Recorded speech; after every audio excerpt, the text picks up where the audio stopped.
ប្រកាន់នាងគឺជាសង្សារ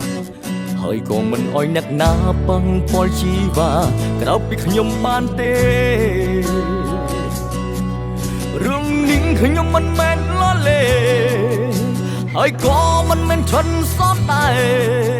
ព្រោះខ្ញុំហួហែងខ្លាចគេប្រជែងបន្តងលងលន់ដណ្ដើមយកស្នួនពីដៃមិនអាចអោយថ្លៃអោយដៃទៅគេកាន់ព្រោះចិត្តស្នេហ៍នៅពេញក្នុងអរ៉ាខឹងយ៉ាងណាក៏នៅតែស្នេហ៍ថ្លៃបារម្ភអូនរៀងរាល់ថ្ងៃបងដឹងថាខុសតែបងទ្រាំមិនបានស្ទើររាប់សាពេលណាអូននៅក្បែរគេពេលណាអូននៅក្បែរប្រុងថ្មីដឹងតែចិត្តនេះស្ទើរឈួតលប់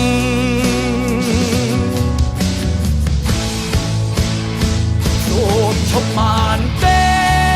ឈប់ធ្វើឲ្យបងក្រំក្នុងចិត្តឈប់ប្រើកាយវិការឲ្យបងគួតចិត្តទោះបីអូនមិនបានមកក៏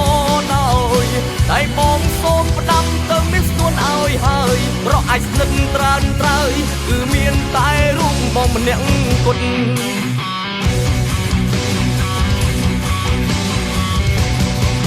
ព្រោះតែស្នេហ៍តែបងធ្វើយ៉ាងនេះ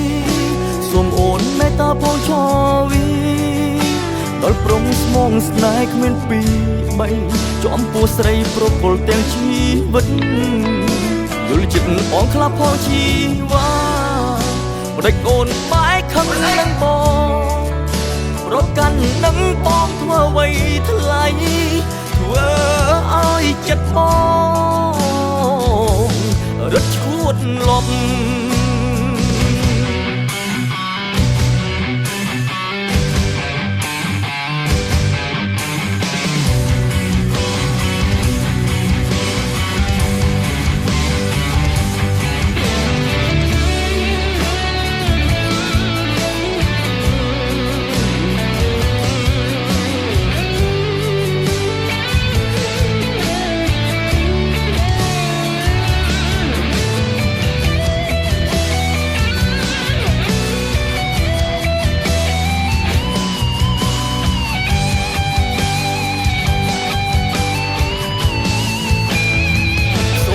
ឈប់បានទេ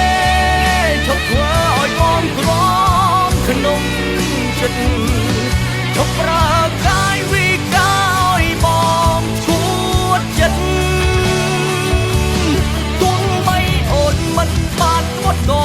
ដោយតែបងសូមផ្ដាំទៅមានស្ទួនឲ្យហើយប្រអាចស្និទ្ធត្រើនត្រើយគឺមានតែរូបបងម្នាក់គត់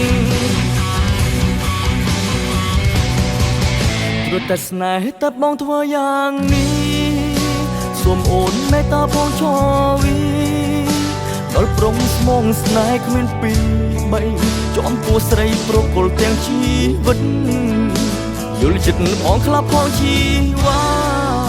ម្ដេចអូនបែកខឹងនឹងបងប្រកាន់នឹងបងធ្វើអ្វីថ្លៃធ្វើឲ្យចិត្តបងរត់ឈួតលប់អូនមេត្តា